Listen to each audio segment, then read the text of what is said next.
Assalamualaikum warahmatullahi wabarakatuh. Innal hamdalillah nahmaduhu wa nasta'inuhu wa nastaghfiruh wa na'udzu billahi min shururi anfusina wa sayyiati a'malina. May yahdihillahu fala mudilla lahu wa may yudlil fala hadiyalah. Asyhadu an la ilaha illallah wahdahu la syarika lah wa asyhadu anna Muhammadan abduhu wa rasuluhu la nabiyya ba'dah. Allahumma salli ala Muhammad wa ala alihi wa sahbihi ajma'in, amma ba'du. Para pemirsa sekalian, menyambung pembahasan kita pada episode lalu tentang mencari agama yang benar. Setelah kita melakukan kajian antropologis tentang lahirnya agama-agama di dunia, kita terus berusaha mencari mana di antara agama-agama itu yang bisa kita sebut sebagai agama yang benar.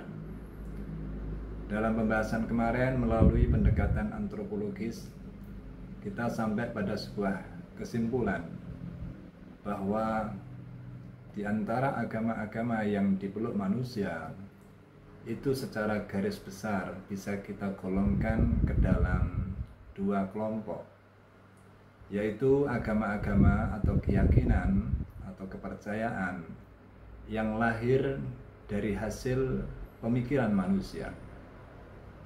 Dan yang kedua adalah agama yang muncul atau lahir sebagai wahyu yang diberikan oleh Allah Subhanahu wa Ta'ala, Tuhan Sang Pencipta, kepada umat manusia melalui para nabi-nabinya. Dengan demikian, ada dua kelompok agama, ada dua kategori agama dilihat dari asal-usul atau sumber kelahirannya. Yaitu kelompok pertama adalah agama yang lahir dan muncul sebagai buah pemikiran atau hasil pemikiran manusia, yang itu kemudian sering disebut sebagai agama-agama bumi, atau dalam istilah Arab sering disebut dengan al-adyan al-wad'iyah atau al-adyan al-ardiyah. Artinya agama-agama yang dalam tanda kutip dibuat oleh manusia, yang muncul dari manusia yang berada di bumi ini.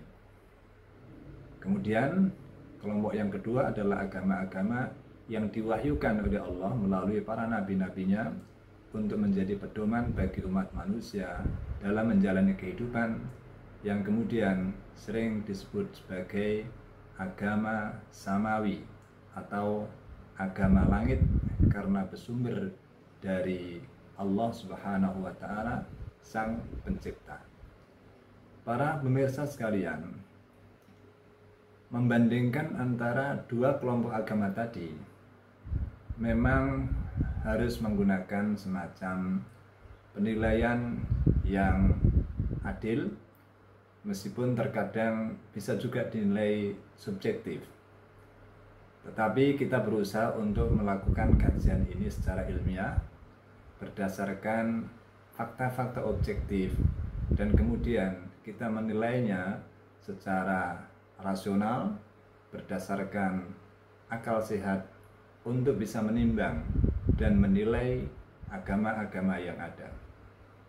Sebelumnya kami mohon maaf bahkan bahwa kajian ini bukan semata-mata untuk mengkerdilkan atau mendiskreditkan suatu keyakinan tertentu, dan sebaliknya menampilkan satu agama yang lain, tapi semata-mata adalah sebuah ajakan untuk berpikir yang lebih objektif dan terbuka dalam rangka mencari kebenaran terkait masalah keyakinan dan agama.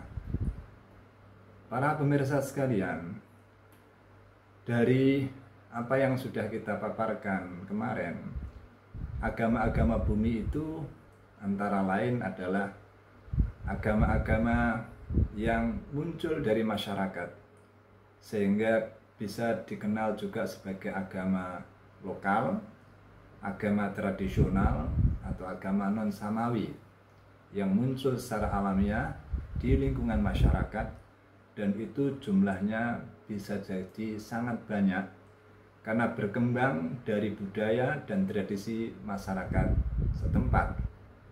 Misalnya ada kepercayaan-kepercayaan animisme, dinamisme, kepercayaan-kepercayaan tertentu di setiap suku dan setiap etnis yang mungkin sangat beragam dan sangat banyak, baik di Afrika, di Amerika Latin, di Asia Tenggara, dan di berbagai tempat. Dan yang kemudian yang muncul sebagai sebuah agama yang relatif besar antara lain adalah Shinto di Jepang, kemudian juga agama-agama di daratan Cina seperti Taoisme, Confucianism, dan lain sebagainya. Kemudian sebelum itu di India juga ada agama Hindu, agama Buddha. Semuanya itu adalah muncul sebagai hasil pemikiran atau ikhtiar atau perenungan masyarakat atau tokoh-tokoh tertentu. Ada yang muncul sebagai kesadaran kolektif masyarakat tanpa hadirnya tokoh tertentu, tapi juga ada yang lahir dari buah pemikiran dan kearifan seorang tokoh tertentu seperti Buddha misalnya, atau Taoisme, dan lain sebagainya. Sementara itu agama-agama samawi memang karena sumbernya adalah wahyu dari Allah Subhanahu wa Ta'ala, dia memang tidak ada penciptanya. Penciptanya adalah Allah. Yang ada hanyalah nabi dan rasul yang ditugaskan untuk menyampaikan wahyu itu kepada umat manusia. Dan kemudian di antara umat nabi-nabi di masa lalu itu kemudian ada yang menciptakan sebuah komunitas dalam sebuah kelompok berdasarkan ajaran yang diajarkan oleh nabi-nabi tersebut. Kalau sekarang mungkin bisa kita kelompokkan komunitas-komunitas yang merupakan hasil atau bersumber dari ajaran para nabi-nabi yang pernah diutus oleh Allah Subhanahu wa Ta'ala. Antara lain sekarang adalah mengerucut dalam 3 agama besar, yaitu Yahudi yang bersumber pada ajaran Taurat yang disampaikan oleh Nabi Musa. Kemudian ada lagi umat Kristen atau agama Kristen yang merupakan atau yang ajarannya bersumber pada kitab Injil yang dibawa oleh Nabi Isa. Dan yang ketiga adalah agama Islam yang bersumber pada kitab suci Al-Quran yang dibawa oleh Nabi Muhammad Sallallahu Alaihi Wasallam. Nah, dari kedua kategori agama ini, maka dengan menggunakan penilaian yang sedapat mungkin objektif, meskipun sebagian orang mungkin menilainya sebagai subjektif, kira-kira di antara 2 kategori agama ini yang lebih memiliki nilai kebenaran yang lebih tinggi, itu kira-kira kelompok yang mana? Nah, kita tahu bahwa manusia meskipun memiliki akal pikiran, memiliki hati nurani dan kemampuan untuk mencerna, tetapi manusia sendiri memiliki kelemahan-kelemahan. Itu satu hal yang tidak bisa diingkari. Sepandai apapun manusia tetap memiliki kelemahan, apalagi untuk memahami hal-hal yang bersifat non-fisik, yang bersifat gaib, untuk memahami hakikat kehidupan, untuk memahami kehidupan di balik kehidupan nyata. Itu adalah sesuatu yang membutuhkan tidak semata-mata dengan kemampuan akal pikiran dan indera manusia, sehingga hakikat dari kehidupan yang nyata maupun yang tidak nyata itu sesungguhnya kalau hanya mengandalkan kepada kemampuan atau potensi dasar manusia, baik itu instingnya maupun indranya ataupun akal pikirannya, ada kemungkinan manusia masih terbatas atau tidak mampu untuk menjangkau secara maksimal untuk bisa memahami keseluruhan misteri kehidupan tadi. Oleh karena itu pada faktanya pada agama-agama bumi, agama-agama yang lahir dari pemikiran manusia, kita mendapati begitu banyak macam keyakinan dan kepercayaan. Ini menunjukkan apa? Ini menunjukkan bahwa yang difahami oleh manusia tentang misteri kehidupan tadi beragam, karena kemampuan manusia untuk memahaminya memang sangat terbatas. Sehingga sejauh pemahaman manusia atau tokoh agama tersebut terkait misteri kehidupan tadi, itulah yang kemudian menjadi kesimpulan sementara mereka. Sehingga lahirlah kepercayaan-kepercayaan yang bermacam-macam, agama yang bermacam-macam, yang meskipun ada satu kemiripan, tapi pada hakikatnya tetap berbeda. Yang dicari kini adalah masalah kebenaran, meskipun pada hakikatnya semua agama mengandung unsur-unsur kebaikan.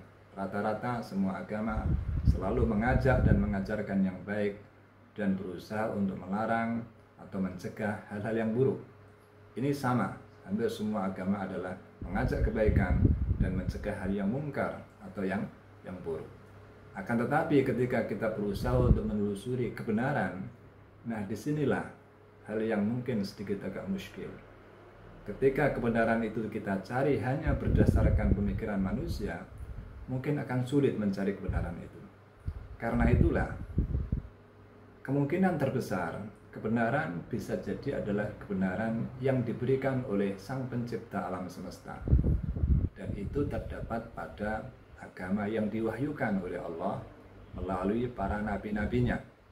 Sehingga kalau kita menggunakan pemikiran perbandingan semacam itu, boleh jadi kemungkinannya sangat besar bahwa agama yang bersumber pada wahyu itu memiliki tingkat kebenaran yang lebih tinggi, yang lebih bisa diandalkan daripada agama-agama yang bersumber dari hasil pemikiran manusia. Para pemirsa sekalian, sekedar untuk menyampaikan atau mungkin memperluas wawasan, mari kita coba bandingkan antara agama-agama bumi dan agama-agama samawi. Tentu saja penilaian ini didasarkan pada sudut pandang tertentu, terutama dilihat dari pandangan agama samawi sendiri, atau juga ini dilihat dari pandangan akademis ya, ilmiah, yang mencoba menilai fakta-fakta itu dari struktur penyebaran ataupun sistem teologi dari masing-masing agama yang ada. Satu misal, bahwa kalau kita lihat, kita bandingkan antara agama samawi dan agama bumi, agama langit dan bumi, kita melihat bahwa agama samawi itu memiliki kitab suci yang dianggap sebagai wahyu dari Allah, dan kitab suci itu dijaga secara ketat ya, seperti Al-Quran dalam agama Islam, Injil dalam agama Kristen, dan juga Taurat dalam agama Yahudi. Jadi ada kitab jelas, ada kitab yang jelas yang dipegang sebagai sumber ajaran dan sumber pedoman. Ini agama samawi. Sementara agama bumi seringkali tidak memiliki teks suci yang tunggal, atau kalaupun ada, itu memiliki teks yang berasal dari tradisi lisan, sehingga lebih rentan terhadap perubahan makna dari generasi ke generasi. Nah, ini penilaian objektif ya. Jadi agama-agama samawi itu memiliki kitab yang jelas dan dipegang teguh sebagai sumber pedoman dan sumber ajaran. Sementara agama-agama bumi kebanyakan dan seringkali tidak memiliki kitab atau teks yang jelas sebagai sumber ajaran atau pedoman, dan banyak yang hanya berupa tradisi-tradisi lisan, sehingga rentan terhadap perubahan makna dari generasi ke generasi. Nah, ini dari segi sumber agama. Kita bisa membandingkan antara agama bumi dan agama samawi juga dari penyebarannya. kita lihat banyak agama bumi itu yang bersifat lokal dan tidak menyebar jauh ke tempat asalnya. Jadi hanya berkembang di daerah tempat lahirnya. Mungkin agama-agama tradisional yang muncul dari suku-suku tertentu hanya menjadi keyakinan dan agama masyarakat tersebut dan tidak mampu untuk berkembang lebih jauh. Ini barangkali karena memang tingkat kompetensi, tingkat kompetisi, persaingan dengan keyakinan yang lain kurang begitu kuat. Nah, ini dari segi penyebaran. Sementara agama Samawi ini cenderung menyebar lebih luas melalui kegiatan dakwah. Bahkan ada yang juga melalui kegiatan kolonialisasi. Mungkin dalam sejarah ada. Kemudian juga ada misi-misi keagamaan di tempat-tempat yang tertentu, sehingga agama-agama Samawi ini lebih dikenal di dunia. Memang ada yang agak spesifik, misalnya agama Yahudi itu memang tidak disebarkan secara masif karena memang berangkat dari suatu keyakinan bahwa agama itu adalah agama untuk umat tertentu, sehingga tidak harus disebarkan untuk umat manusia. Ini beda dengan agama Kristen dan agama Islam. Kemudian perbedaan yang lain antara agama Samawi dan bumi adalah dari struktur organisasi agama itu.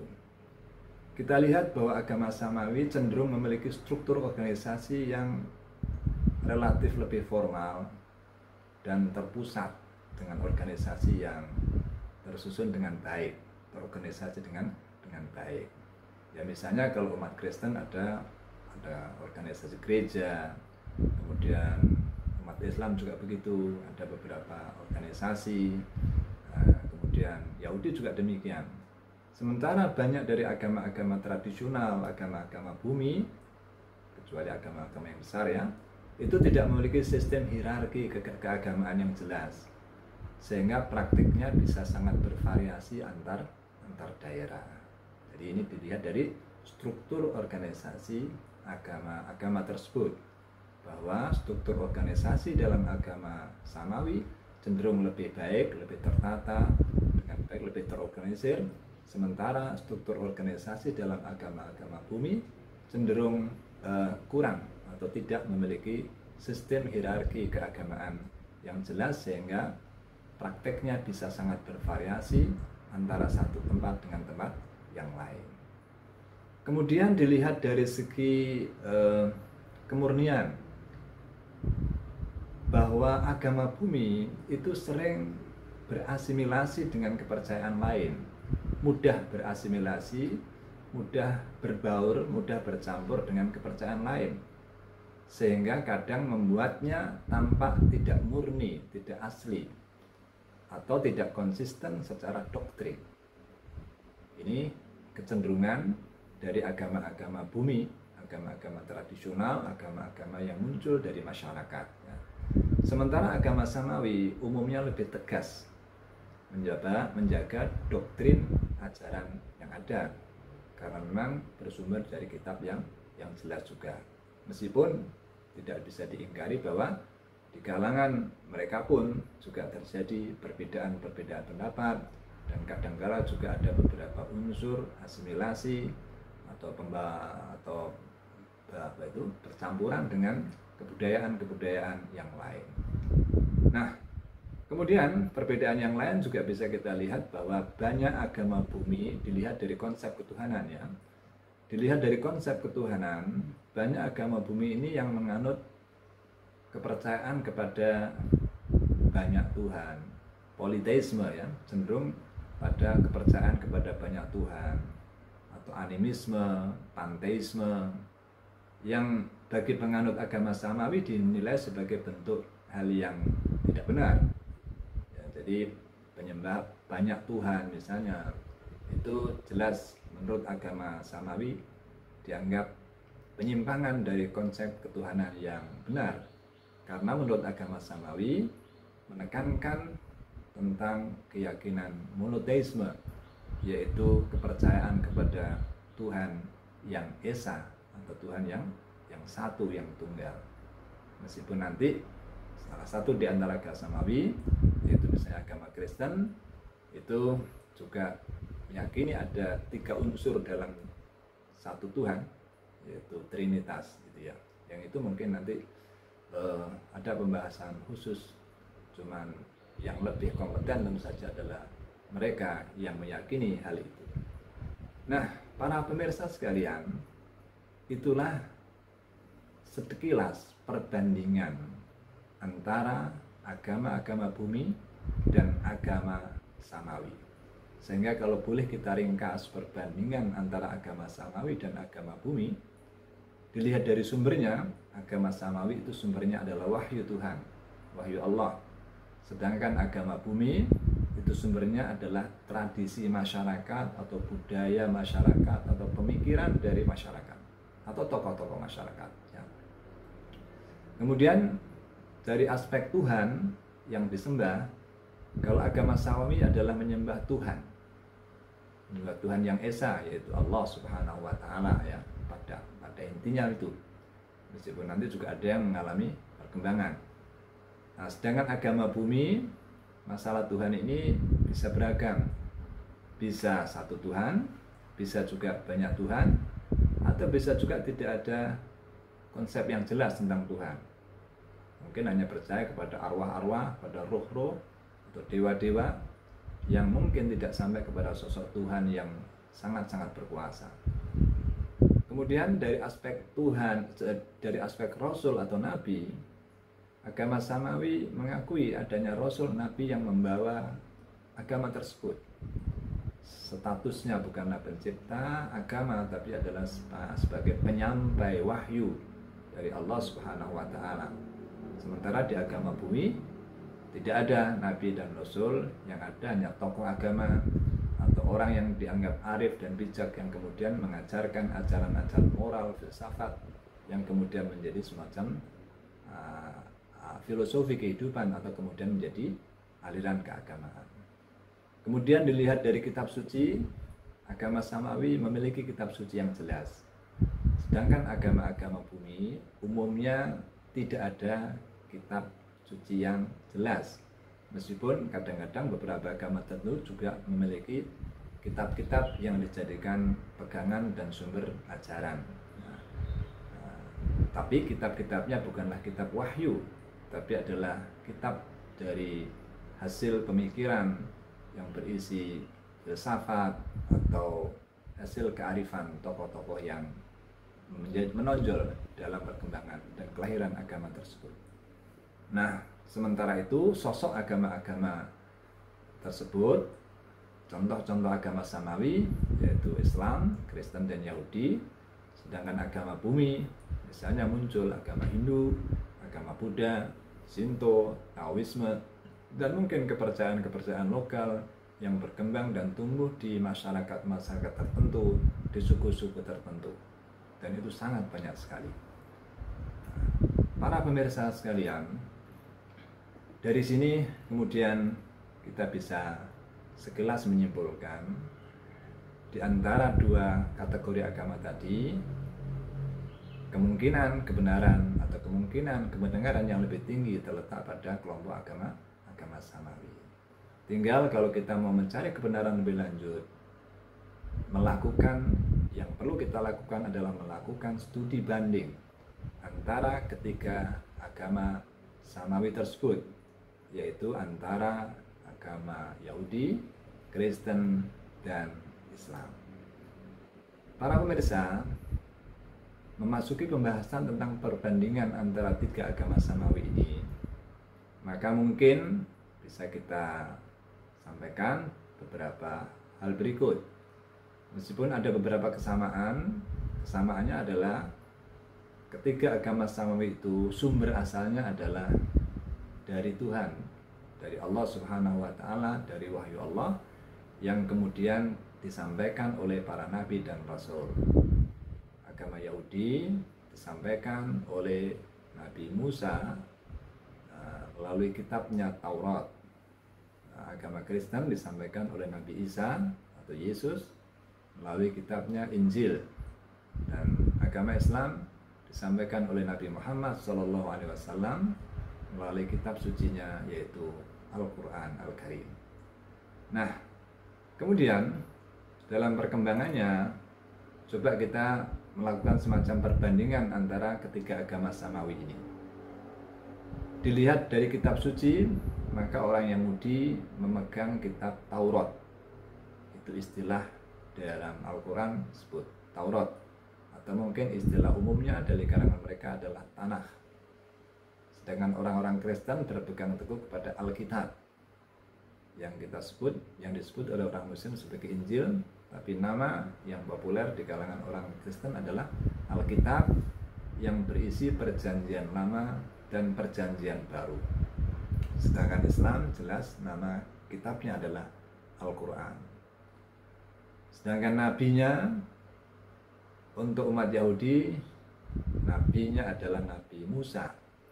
Meskipun nabi yang dikirim kepada Bani Israel itu sebenarnya tidak hanya Musa, setelah Musa juga banyak. Tapi yang diturunkan kepadanya kitab Taurat memang Nabi Musa alaihissalam. Kemudian agama Kristen, yaitu Nabi Isa, itu dalam istilah Al-Quran Isa. Kalau orang Kristen mungkin menyebutnya sebagai Yesus. Sedangkan Islam, nabinya adalah Nabi Muhammad Sallallahu Alaihi Wasallam. Terus kemudian mencoba membandingkan bagaimana konsep ketuhanan. Nah, tadi kita bahas bahwa agama samawi itu konsep dasarnya adalah monoteisme. Dan pada hakikatnya mereka juga mengakui monoteisme. Hanya saja memang ada kemudian sedikit perkembangan. Misalnya konsep ketuhanan di dalam Yahudi jelas monoteisme, ya. Monoteisme, kepercayaan pada satu Tuhan. Nama Tuhannya dalam istilah Yahudi adalah Yahweh atau Adonai. Sedangkan dalam agama Kristen mereka meyakini Trinitas. Trinitas itu berarti tiga unsur Tuhan. Jadi satu Tuhan tapi tiga pribadi. Itu dalam bahasa umat Kristen.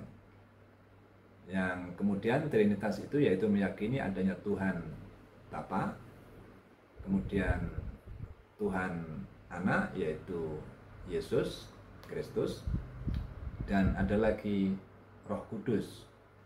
Ini adalah tiga pribadi atau tiga unsur dalam Tuhan yang diyakini oleh teman-teman kita dari agama Kristen. Dalam agama Islam Tuhan itu hanya satu, yaitu Allah Subhanahu wa ta'ala. Dilihat dari pengikutnya, saat ini jumlah umat Yahudi memang tidak terlalu banyak karena memang tidak terlalu didakwahkan untuk bangsa-bangsa yang lain, yaitu sekitar 15 juta seluruh dunia. Agama Kristen penganutnya cukup banyak dan ini merupakan agama terbesar pengikutnya di dunia, yaitu sebanyak kurang lebih 2,4 miliar pengikut. Sedangkan agama Islam pengikutnya menduduki ranking kedua, yaitu sekitar 2 miliar orang jiwa. Nah, ini adalah sedikit perbandingan. Dilihat dari wilayah utama penyebaran agama tiga ini, yaitu kalau Yahudi banyak di Israel dan Amerika Serikat, sedangkan agama Kristen banyak dianut oleh penduduk di Eropa, Amerika, Filipina, Afrika, sedangkan agama Islam banyak dianut oleh penduduk di daratan Timur Tengah, Asia, dan Afrika. Kemudian dilihat dari bahasa sakral mereka apa? Yahudi bahasa sakralnya adalah Ibrani, sedangkan Kristen bahasa sakralnya banyak nih, bisa Yunani, bisa Latin, bisa Arab, tergantung aliran yang dianut. Sedangkan Islam bahasa resminya adalah bahasa Arab yang merupakan bahasa Al-Quranul Karim yang sampai sekarang tertulis di dalam bahasa Arab. Nah, para pemirsa sekalian, kalau kita ingin melacak kebenaran, maka tiga agama ini bisa kita pelajari lebih dalam, kita lacak sejarahnya, kemudian kita lacak juga ajaran-ajarannya, kemudian kita lacak juga kemampuan agama ini dalam menjaga orisinilitas ajaran dari para nabi, dan seterusnya, untuk pada akhirnya meraih satu kesimpulan mana di antara ketiga agama samawi ini yang memiliki kemungkinan lebih tinggi untuk disebut sebagai agama yang benar. Inilah yang coba kita cari, meskipun upaya ini bisa jadi mengandung unsur subjektivitas, tapi kita berusaha untuk menggunakan alur pemikiran yang lebih ilmiah, lebih objektif dan lebih akademis. Meskipun tidak murni dari unsur subjektivitas, terutama karena kita dalam hal ini membahas sebagai muslim, kadang-kala tidak lepas juga dari sudut pandang Islam yang lebih kuat. Para pemirsa sekalian, mungkin itu yang bisa kita bahas pada edisi kali ini, yaitu terkait perbandingan, untuk mencari perbandingan antara agama-agama bumi di satu pihak dengan agama-agama samawi, dan kemudian di antara agama samawi itu sendiri yang tiga tadi kita perlu untuk bandingkan untuk bisa menemukan mana kira-kira yang lebih mendekati kebenaran. Kajian selanjutnya mungkin akan kita bahas tentang mana di antara ketiga agama tadi yang mendekati kebenaran. Saya kira edisi kali ini kita cukupkan sekian. Mudah-mudahan bermanfaat bagi kita semuanya.